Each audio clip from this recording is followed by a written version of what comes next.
واقعا خودم نمیفهمم که با این وضعیت زندگیم چرا جمعه صبح دیت صبحونه میذارم. خودم صبحونه رو تو خونه کره اردبیل و عسل زدم، بعد لباسا پوشیدم برم دنبالش. داشتم به این فکر کردم چجوری از صبحونه انگلیسی تو فرشته راضیش کنم که بریم املت بخوریم.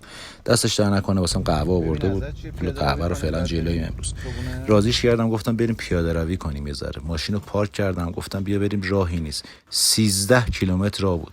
یه پلاک اردبیل 91 دیدم، یه خورده انرژیم برگشت و داشتم فکر کردم که چه ماشین این تو پارکه، ولی خب سگاش اجازه ندادم ببینم که چیه. به علی آقا اینا سلام دادم. همیشه خیابون رد میشین خودتون سمت ماشینا باشین، هم حرکت جنتلمنانه هم میتونید دیگه بگیرین. رفتیم صف عمو هوشنگ وایستادیم و یه دونه املت خدا رو شکر گفت سفارش بدیم با هم. یه دونه رو با هم خوردیم و خیلی خوشم اومد. پیاز خورد. واقعا میتونه زن زندگی باشه. براش یه خورده رشید بهبودوف خوندم. آخرین بار پشت مرسدس هم تو سواحل مدیترانه این آهنگو داشتم میخوندم. ولی خب امروز همین 57 گوجه‌ای هم نمیتونم بخرم. گیر داد که بریم آب کرفس بخوریم. وسط آب کرفس چرا باید تبلیغات کوبیده باشه؟ گفت خوشمزه است. پخت داده برید.